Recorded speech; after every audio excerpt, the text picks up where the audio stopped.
Design இன்ஜினியர்னா யாருன்னு தெரியுமா? Design engineer ஆகணும்னா எங்கே படிக்கணும்னு தெரியுமா? வெல்கம் ஃப்ரெண்ட்ஸ், கபிலன் குமர வடிவேல். ஸோ டிசைன் இன்ஜினியர்னா யார், டிசைன் கோர்ஸ் எங்கே படிக்கணும் அப்படின்னு கேட்டால் ஃபஸ்ட்டு எப்பவும் போல் எம்இசி உள்ளேடையா அப்படின்னு கை தூக்குறதுக்கு ரெடியாக இருக்கும் இல்லையா? ஆனால் அந்த மாதிரிலாம் இந்த வீடியோவில் நான் சொல்ல போகிறதில்ல. நீங்கள் எங்கே வேணாலும் படிக்கலாம். பெஸ்ட் இன்ஸ்டியூட் எது அப்படிங்கிறத தான் இதில் நம்ம சொல்ல போகிறோம். அதுக்கு முன்னாடி வந்து பார்த்திங்க அப்படின்னா நிறைய பேர் என்ன ஆக்சுவலாக சொல்கிறாங்கன்னா, எம்இசின்னு கையை தூக்கணுங்கன்னா எம்இசி வந்து சார் எங்கள் ஊரில் இல்லை, திருநெல்வேலியில் எம்இசி இல்லை சார், திருச்சியில் இல்லை சார், எங்கள் வீட்டு பக்கத்தில் ஏதாச்சும் இன்ஸ்டியூட் இருந்தால் அங்கே தான் சார் நான் படிக்க போவேன் அப்படிங்கிற மாதிரி தான் நிறைய பேர் காரணம் சொல்லியிருக்கீங்க. அதுக்கப்புறமும் காரணங்கள் நிறைய என்ன காரணங்கள்லாம் வந்துச்சு அப்படின்னா, எம்இசி வந்து கொஞ்சம் ஃபீஸ் அதிகமாக வாங்குறீங்க சார், இதோட கம்மியான ஃபீஸுக்கே நான் படிச்சிருவேன் சார் அப்படிங்கிற ஒரு கதையும் இருக்குது. ஓகே, நீங்கள் எங்கே வேணாலும் படிங்க. ஸோ உங்களுக்கு தகுந்த மாதிரி, ஏன்னா எல்லா இன்ஸ்டியூட்டும் கோர்ஸ் தான் சொல்லிக் கொடுக்குறாங்க, அது ஒன்றும் பிரச்சனையே கிடையாது. இப்போ நான் என்ன சொல்ல வரேன்னா, எது பெஸ்ட் இன்ஸ்டியூட் எப்படி நீங்கள் செலக்ட் பண்ணணும் அதை தான் நான் சொல்ல போகிறேன். என்னென்னா, நீங்கள் எங்கே வேணாலும் படிங்க, என்னென்ன படிக்கணும்னு நான் சொல்கிறேன், இதெல்லாம் நீங்கள் படிங்க ஐயா. உங்களுக்கு வேலை எங்கே கிடைக்கலனாலும் நீங்கள் தேட வேண்டாம். எம்இசி இருக்கிறது வேலையை வாங்கி தருவதற்கு. அதுக்கு நீங்கள் இதெல்லாம் மட்டும் நீங்கள் கற்றுக்கிட்டு வந்தால் மட்டும் போதும். நல்லா தானே இருக்குது, நல்லா இருக்குல்ல, நல்லா இருக்குது. அதான். ஸோ இப்போ என்னென்னா, நீங்கள் ஒரு டிசைன் இன்ஜினியர் ஆகிறதுக்கு சாஃப்ட்வேர்ஸ் உங்களுக்கு மினிமமாக ஒரு 2D ஒரு 3D சாஃப்ட்வேர் வந்து உங்களுக்கு தெரிஞ்சிருக்கணும். மினிமம் 2Dன்னா தெரியும் எல்லாருக்குமே, AutoCAD. இன்னொன்றும் இருக்குது, அந்த சாஃப்ட்வேரை பற்றி உங்களுக்கு நான் தனி வீடியோவாக சொல்கிறேன். டிராஃப்ட் சைட் அப்படின்னு ஒன்று இருக்குது, டிராஃப்ட் சைட். எஸ், ஸோ அது வந்து உங்களுக்கு தனியாக ஒன்று சொல்கிறேன். மினிமம் ஒரு AutoCAD தெரிஞ்சிருந்தால் போதும். அடுத்து SolidWorks அல்லது Creo, இது ரெண்டில் ஏதாவது ஒன்றாவது தெரிஞ்சிருக்கணும். நிறைய பேர் கேட்டே எனக்கு தெரியும், வேலை எதுவும் கிடைக்குமான்னு கேட்குறீங்க. But still no we are searching for கேட்டையா ஜாப் ஓப்பனிங் ஃபார் ஃப்ரெஷர்ஸ். இன்னும் என் கைக்கு கிடைக்கல, கிடைத்தால் கண்டிப்பாக உங்களுக்கு இன்ஃபார்ம் பண்ணுறேன். ஸோ ஒன்றும் AutoCAD இல்லை, SolidWorks அல்லது Creo 3Dலையும் 2Dயில் AutoCADும் கண்டிப்பாக நீங்கள் படிச்சிருக்கணும். ஓகே, இந்த SolidWorks அப்படின்னு எடுத்துக்கிட்டிங்கன்னா அதில் வந்து மோல்டு டூல், அதாவது மோல்டுனா ஒரு மோல்டிங் வந்து எப்படி நம்ம பார்ட் மாடலில் பண்ணிவிட்டு அதில் வந்து ஒரு மோல்டிங் எடுத்துகிட்டு போனீங்க அப்படின்னா அதை ஸ்ப்ளிட் பேட்டர்ன் பண்ணணும். பண்ணி பேட்டர்னுக்கு தனியாக டிராயிங் கொடுக்கணும். அப்புறம் கோர் பாக்ஸ் இருந்துச்சுன்னா கோர் பாக்ஸுக்கு தனியாக டீட்டெயில்ஸ் கொடுக்கணும். ஃபினிஷ்டு ப்ராடக்ட்டோட ஒரு டிராயிங் டீட்டெயில்ஸ் நீங்கள் கொடுக்கணும். கோர் பாக்ஸ் இன்கேஸ் டை பண்ணுறீங்கன்னா அந்த டையோட எக்ஸாக்ட் டைமென்ஷன்ஸ் நீங்கள் கொடுக்கணும். ஸோ இது வந்து பார்த்தீங்கன்னா உங்களுக்கு தெரிஞ்சிருக்கணும். இது வந்து மோல்டு டூலில் தான் வரும் உங்களுக்கு SolidWorksல. இதை கண்டிப்பாக நீங்கள் படிச்சிருக்க வேண்டும்.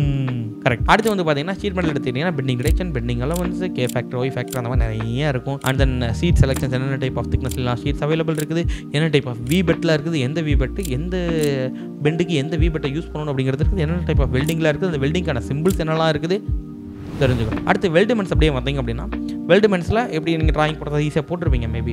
ஸோ அதை வந்து டீட்டெயிலிங் கொடுக்கணும். 2D டீட்டெயிலிங்கில் நீங்கள் கொடுக்கும்போது வெல்டிங் சிம்பிள்ஸ் கொடுக்கணும். டிராயிங்கில் வேறு என்ன சிம்பிள்ஸ்லாம் இருக்கும், அந்த சிம்பிள்ஸ்லாம் உங்களுக்கு தெரிஞ்சிருக்கணும். And then bill of materials, standards, angle of projections, unit conversions, இதெல்லாமே உங்களுக்கு ஜென்ரலாக தெரிஞ்சிருக்கணும். சாஃப்ட்வேர்க்குள்ளே தெரிஞ்சிருக்க வேண்டியது. இதில் டைமென்ஷன்ஸ் எப்படி மார்க் பண்ணணும், GD&T சிம்பிள்ஸ் எப்படி எக்ஸ்ட்ராக்ட் பண்ணணும் அப்படிங்கிறது சாஃப்ட்வேர்லையும் தெரியணும். அப்படிங்கிறது வந்தீங்கன்னா தியரிட்டிக்கலாகவும் உங்களுக்கு தெரியணும்.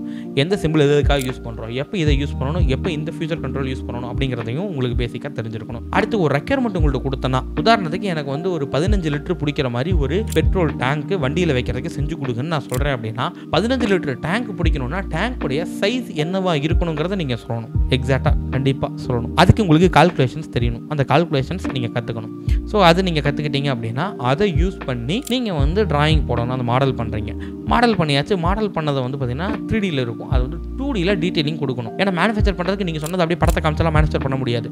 ஸோ ஷீட் மெட்டலில் நீங்கள் பண்ண போகிறீங்கன்னா தனித்தனி ஷீட் என்னென்ன பண்ணணும், லேசர் கட்டிங்கு டிராயிங் கொடுக்கணும். அப்போ லேசர் கட்டிங்கு நீங்கள் டிராயிங் கொடுக்குறீங்க அப்படின்னா நெஸ்டிங் பண்ண தெரியணும். ஸோ அது வந்து AutoCADல பண்ணுவோம். ஸோ அப்போ நெஸ்டிங்னா என்னன்னு தெரியணும், நெஸ்டிங் எப்படி பண்ணணும்னு உங்களுக்கு தெரியணும், சாஃப்ட்வேர்லையும் தெரியணும், அண்ட் தென் ப்ராக்டிக்கலாக தியரிட்டிக்கலாகவும் தெரியணும். ஓகே, நெஸ்டிங் பண்ணியாச்சு, 2D டீட்டெயிலிங் கொடுத்தாச்சு. இது வந்து ஷீட் மெட்டலில். இதே மாதிரி பார்ட் மாடல் அந்த அசம்பிளி SPM ஒரு கான்செப்ட் சொல்கிறேன்னா, எனக்கு இந்த பொருள் எடுத்து இப்படி வைக்கணும் அப்படின்னு சொல்லிட்டு ஒரு கான்செப்ட் இருக்குது அப்படின்னா, அதை நான் செய்கிறதுக்கு வந்து எனக்கு வந்து ஒரு மிஷின் வேணும் அப்படின்னா அந்த மிஷினை கான்செப்டாக யோசிக்கணும்.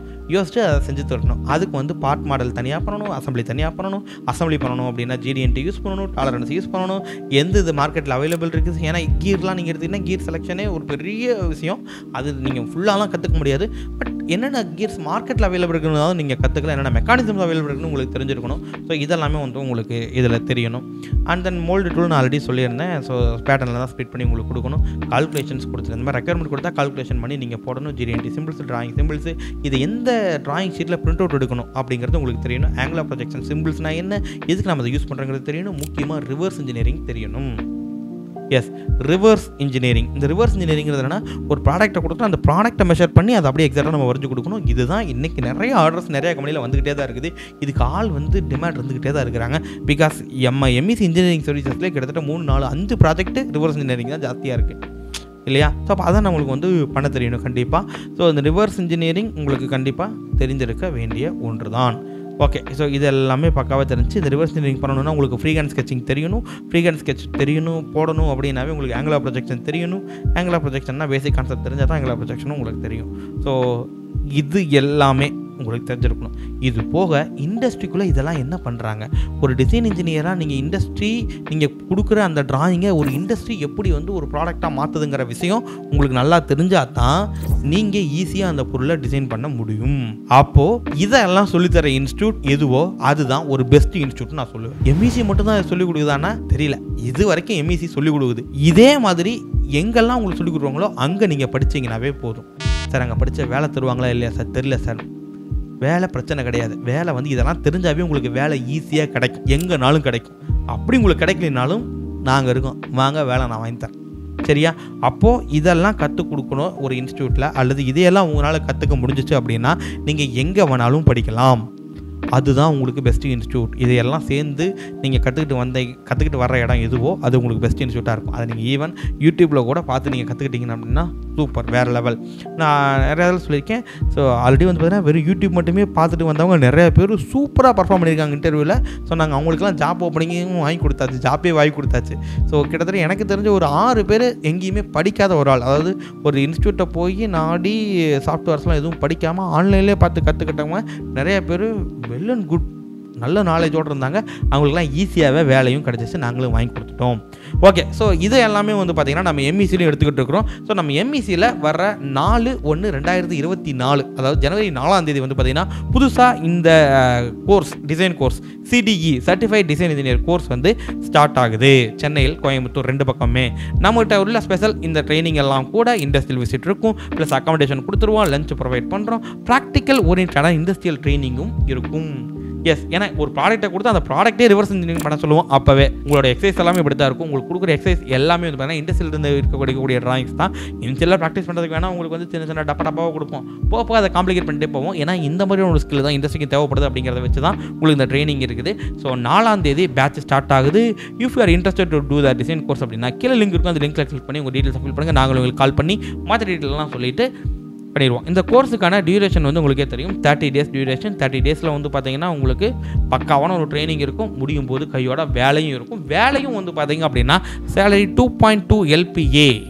அப்பாடா, ரொம்ப நாள் கழிச்சு அதை வழியாக பண்ணிட்டாங்கடா அப்படிங்கிற மாதிரி நிறைய பேத்துக்கு தோணலாம். உண்மைதான் மக்களே. ஸோ நாங்கள் வந்து பார்த்திங்க அப்படின்னா நிறையா கம்பெனியில் பேசி நிறையா விஷயங்களை ஆராய்ச்சி பண்ணி என்ன பண்ணிட்டோம் அப்படின்னா நம்மளுடைய சேலரி எப்போவுமே கூவிட்டு இருந்தோம். 12,000 சம்பளம் வேலைக்கு போகணுன்னு கூவிட்டு இருந்த ஒரு இடத்துல நவ் 2.2 lakh per annum அப்படிங்கிற ஒரு சேலரிக்கு நம்ம வந்து தள்ளப்பட்டிருக்கோம். இன்னும் இதிலிருந்து நம்ம கண்டிப்பாக அடுத்த லெவலுக்கு போய்கிட்டே தான் இருப்போம். அண்ட் தென் நீங்கள் வந்து ஒரு ரியல் டிசைன் இன்ஜினியராக மாறணும் அப்படின்னா நீங்கள் டெஃபினட்டாக எம்இசியை தாராளமாக சூஸ் பண்ணலாம். அதுதான் என்னோடய கன்க்ளூஷன்ஸ். இல்லை சார் அப்படின்னாலும் நான் ஆரம்பத்தில் சொன்ன மாதிரி அதில் வச்சு ஒரு இன்ஸ்டியூட் நீங்கள் சூஸ் பண்ணுங்கள். வேறு ஏதாவது டவுட் இருந்தாலும் கீழே டிஸ்கிரிப்ஷன் நம்பர் இருக்குது, கான்டாக்ட் பண்ணுங்கள். வேறு எந்த மாதிரியான டெக்னிக்கல் வீடியோஸ் உங்களுக்கு வேணும் அப்படிங்கிறதையும் மறக்காமல் கமெண்ட் பாக்ஸில் சொல்லுங்கள். இந்த கோர்ஸை பற்றியும் கமெண்ட் பாக்ஸில் சொல்லுங்கள். இந்த கோர்ஸுக்கான ஃபீஸ் வந்து பார்த்தீங்கன்னா 50K. அது எல்லாருக்கும் தெரிஞ்சுக்கணும்னு நினைக்கிறேன். தெரியலாம் தெரிஞ்சுக்கோ. 50K 50,000 ரூபாய் இன்க்ளூடிங் GSTயோட தான். ஆல்ரெடி 50+ GST நிறைய பக்கம் சொல்லியிருந்தேன். பட் இப்போ உங்களுக்காக அதை எல்லாமே நாங்கள் இது பண்ணி 50,000 இன்க்ளூடிங் GSTயோட தான் நம்ம பண்ணிக்கிட்டு இருக்கிறோம். அண்ட் தென் வேறு ஒன்றும் இல்லை. நன்றி மக்களே, தேங்க்யூ.